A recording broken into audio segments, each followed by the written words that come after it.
อ๋อตัวพี่น้องผู้อ่อนคักอะไรพี่น้องนี่เถอะนี่พี่น้องเอามาสั่งไผ่ยาวเลย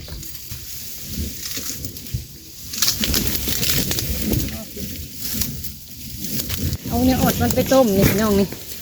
ยอดอ่อนๆแบบนี้บไดถือเสียมมามีดจิ้มนะดึงเอาหน่อไม้พี่น้องโอ้มาใส่บ้านพี่น้องงามงามนี่อ่อนจะได้นี่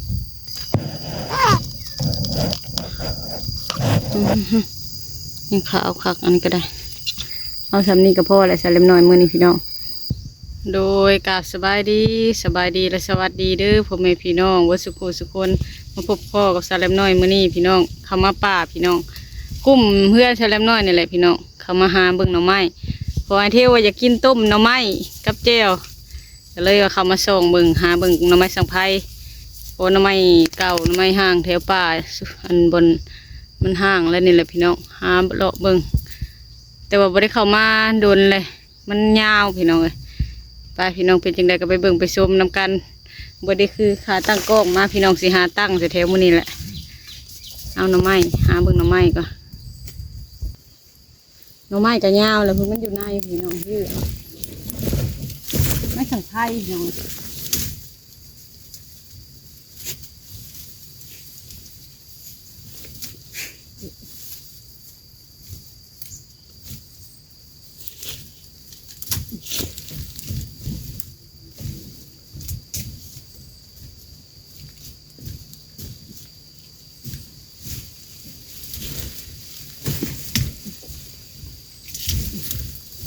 นี่พี่น้องหน่อไม้สังไพ่ยาวเลยมันเป็นก้อนหน่อไม้ห้างก้อนหน่อไม้เก่าพี่น้องเขาทางเขาจูดตายเถื่อเลยก้อนหน่อไม้น้อยอันนี้ก็เอาไปต้มเป็นหน่อเลยเป็นเนาะพี่น้องว้ามันขึ้นสูงเลยนะก้อนหน่อไม้น้อยลงเอา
ยาวก็เอาละบาดนี้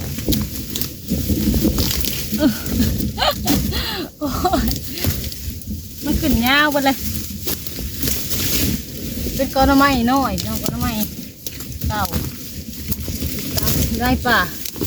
เตรียมส่วนมันไปทำอันดังเส้นไปทำหมากประมาณยาวไปเลยไม่ไปเลยเอาเนี่ยอดมันไปต้มนี่น้องนี่ยอดอ่อนๆแบบนี้ไปต้ม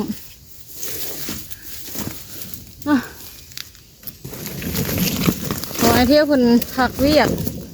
มื้ออื่นคนแหละไปก็ได้ไปมาหาหน่อไม้ไปต้ม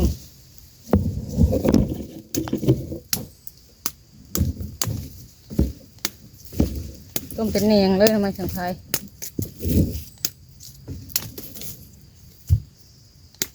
ช่วงล่าได้ก็ล่าได้พี่น้องเวียกก็ได้ช่วงกันมีคนเปลี่ยนกันล่าเนี่ยตั้งกล้องใส่เงาไม้เนี่ยเนาะเงาหน่อไม้ก็ได้ตัดเอา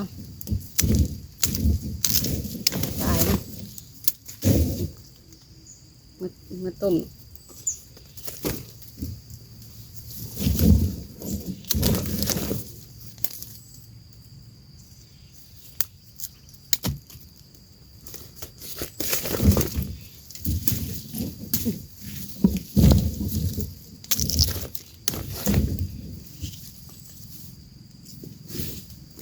จะเนียงงามๆแบบนี้เอาปลายมันพี่น้องต้มกับแซ่บเหมือนกันนี่อ่อนแกะมันก่อน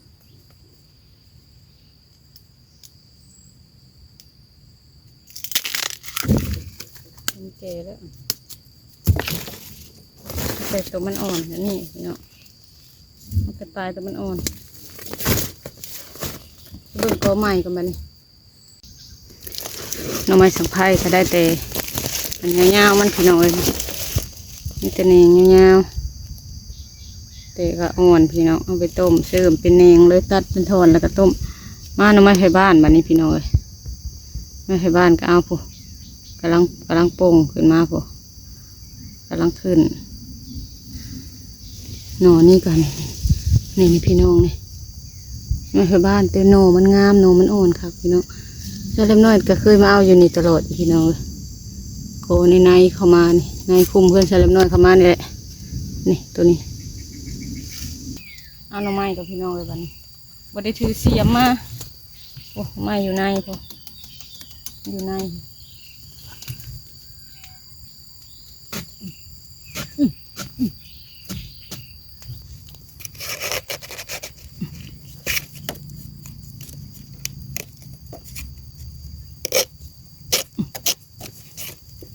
บ่ได้ถือเสียมมามีดจิ้มนะ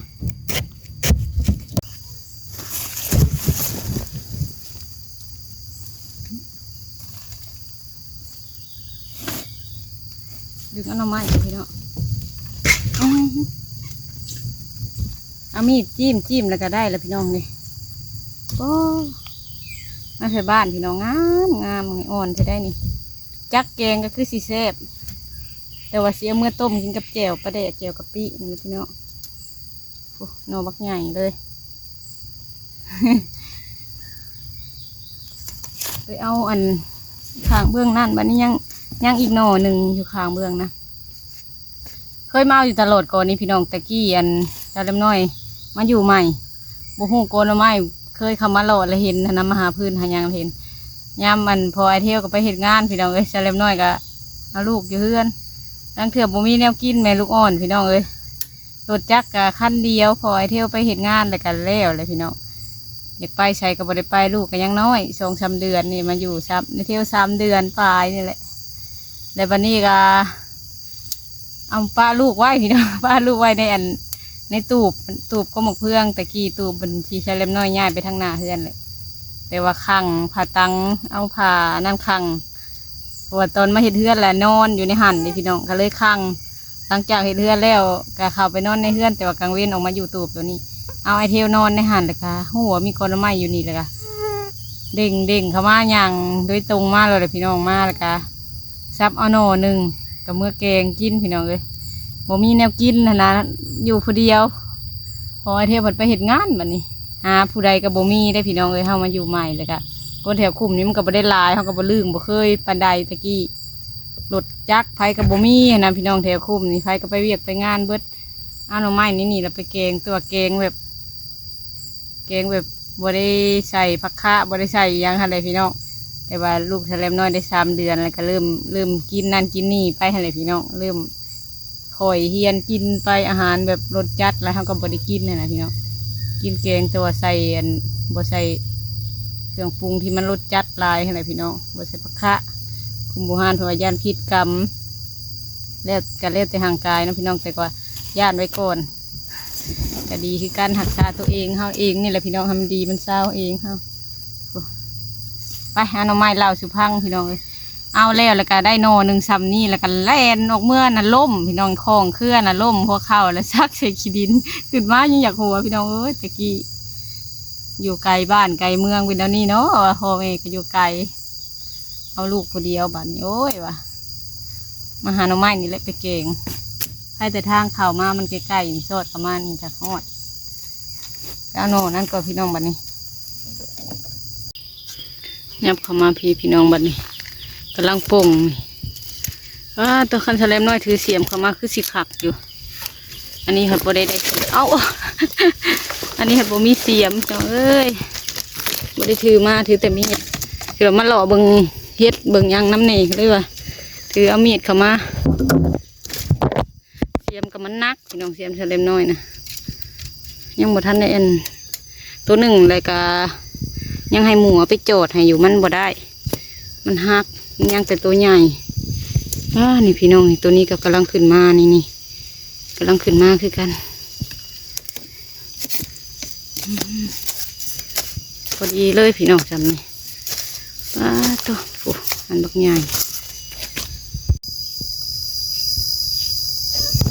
ไม้เพบ้านกำลังพ่นขึ้นมา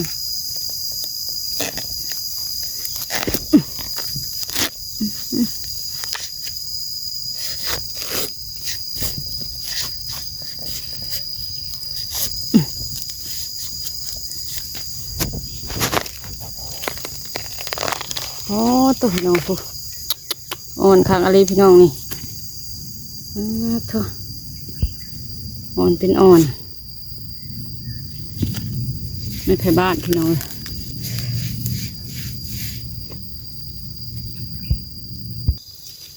ตัวนี้ก็กำลังพ่นขึ้นมา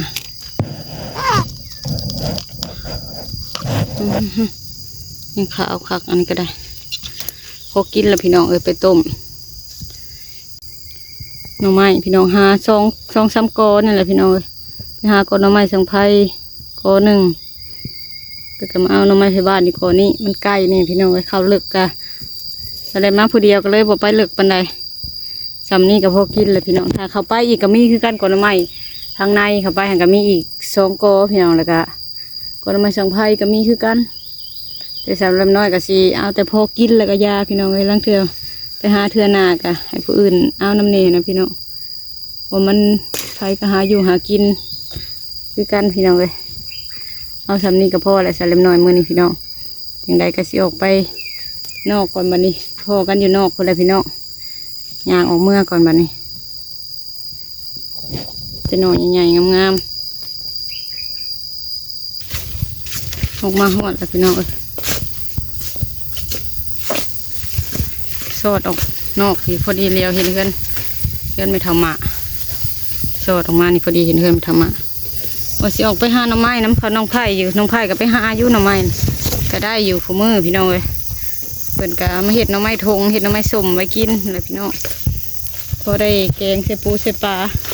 เห็ดหน่อไม้ส้มไว้แกงใส่กบใส่ยังก็ได้คือกันพี่น้องเลยหน่อไม้ทงมันก็แซ่บพี่น้องเพราะวันมันเป็นหน่อไม้ไหลเห็ดหน่อไม้ทงกินมันบดสมเนาะเอาเห็ดจบดีนี่กะรสชาติก็ยังแซ่บคือเก่าเอามาต้มกินกับป่นปูป่นปลาก็ยังแซ่บคือเก่าอยู่พี่น้องเลยอันเห็นว่าหน่อไม้ทงก็ได้ว่าหน่อไม้สังไพก็ยังหลายโกอยู่พี่น้องแต่ว่าพ่ออะไรพี่น้องเลยเอาพอได้กินแล้วก็พอว่าหน่อไม้สังไพผู้โดนป่าทั้งหลังเพื่อนไม่เท่าโดนผูกก็มีก่อนมาสังไพหย่าออกมาเลยยุ่งกระลายได้พี่น้องมือฝนตกใหม่นี่ไปส่งไอเที่ยวมาเลยแต่เช้าปุ๊บเป็นบ่อยากไปเลยผักลายมือช่วงหนึ่งฝนตกฝนเป็นไอนี่พอได้ไปส่งมือพะฮัดกับวันศุกร์วันนี้โตใส่เช้าอาทิตย์เป็น4 มื้อ แต่กับไปแล้วก็ไม่ได้หายเพียงไปกระถือโบ๊ะบนนอนยางเขาไปขาเช้ากู้เพิ่นเพื่อแหละห่วงเพิ่นเพื่อแหละของบ่หายลื่นอะไรพี่น้องสบายแล้วบัดนี้แดดออกนี่แหละมื้อนี้เพื่อนไม่ธรรมะก็คือว่าลงสวนนั่น ลงไปเก็บผักหรือไปเห็ดอย่างไรเห็นพายกระตาเพิ่นว่าสิไปเก็บผักถ้ามีจะเข้าป่าหน่อไม้น้ำใส่น้อยแต่ว่าเพิ่นข้าไปเก็บผักก่อนหลานเพิ่นนอนน้องหมกน้องผลเป็นผู้อ้าวแล้วก็นอนเพิ่นนอนเลยสวดแล้วก็บริมีหญ้าในทางในนะมีแต่เครื่องปลูกมันนี่เราปลูกไว้เอาแนวมันตัวหัวใหญ่เปลี่ยนแนวไปเรื่อยๆนะพี่น้องมากล้วยก็เป็นมากไปเลยตัวเราปลูกดินข้าเจ้านี่ดินลุงคนแถวบ้านชาเลมน้อยเรามาซื้อไว้เลยแล้วอยู่ในเมืองเลยค่ะให้มีธรรมะปลูกแล้วย่างอีกต้นหนึ่งของโบมีผู้ทางต้นข้างเพื่อนน้องทงของเขากระทางแล้วเขากำลังสิมาเห็ดเพื่อนเห็ดซานเห็นเอาหินเอาทรายมาลงเลยแล้วก็ย่างแต่ต้นนี่ที่บทันเป็นต่อกับต้นตัวนี้ดินลุงชาเลมน้อยนี่แหละพี่น้องคนทางบ้านเพื่อนเลยเพื่อนมาซื้อไว้เพิ่นมาอยู่สวรรณเขตพี่แหละโอ้ยก็ดูว่าคนน่ะไปชวนลุ่มพูดไปได้พี่ช้างในลงไปนะเก็บพักอยู่เห็นยังกินคือเก็บผักแพรวชั่วไก่ว่าเดี๋ยวนี้ยักษ์คนซื้อเพื่อนคนเป็นจะซื้อตัวเองว่าพักอยากกล้าไทยอย่าเก็บอย่าซื้อมาเสียเงินเก็บอยู่พี่แล้วมีอยู่เนาะลูกเก็บผักข้าวทองข้าวแทงผักไปเก็บผักพี่น้องเลยมาเลยไปเอาหน่อไม้ไปบ้านในโกในนี่ได้2 หน่อแล้วกันหน่อไม้2 ไผ่พ่อต้มแล้วก็มาแล้วเขาก็ได้เว้นห้อยเจ้าบ่เอาน่ะในโกนหน่อไม้2 ไผ่ข้างสวนเท่าไรพ่นนะจะบุเข้าไปนั่นนะเอามีต่อบ่ต่อบ่หรือว่าแมงผักขะโป่งแมงแข็งบ่ได้เขากับรุดเข้าไปในหันคือกันเขากับย่างเข้าไปจนฮอดกออยู่ในสุดเขากับย่างไปเบิดทางบ่เห็นเลยเขากับย่างเข้าไปคือกันเพราะว่าเขาขึ้นว่าคือคนสิบ่เข้าไปหาไปเห็นห้อยฮักเอาเลยเขาก็ได้อยู่เขาก็ได้เฉพาะเห็นห้อยฮักหน่อไม้อะไรมันบ่มีไฟเข้าทางไรพ่นกับบริทางปกติแต่ละปีนะข้างชวนแล้วนั้นย่างเขาไปสบายมาหอดเฮือนเลยพี่น้องชาดำน้อยกับสิขอจบคลิปก่อนเด้อพี่น้องขอบคุญขอบคุณหลายๆเบิดทุกท่านที่ให้กำลังใจเด้อพี่น้องว่านี่ชาดำน้อยกับทางโกนไม้อยู่เฮือนเนี่ยพี่น้องให้มันเป็นแถวเข้มหัวนี่กะกกง่อยกกยางกระสางแล้วเบิดเลยพี่น้องเลยให้มันเกี่ยงมันกว้างอยู่เฮือนว่านี่บริถ่ายคลิปพี่น้องค่ะอันไอเที่ยวเพิ่นไออะไรกะไปนอกกับบริพาเพิ่นไปเป็นใครเน่แล้วบัดนี้ก็ไปส่งโรงเรียนได้เลยก็มาหาถ่ายคลิปถ่ายยังแต่ละมือแล้วบัดนี้มือละ2 คลิป3 คลิปก็ว่ากันไปพี่น้องจังได้คลิปนี้ก็สิขอจบคลิปกันเด้อพี่น้องขอบุญขอบคุณหลายๆเบิดทุกท่านที่มาให้กำลังใจสำหรับคลิปนี้ขอลาเลยเด้อพี่น้องสบายดีเด้อ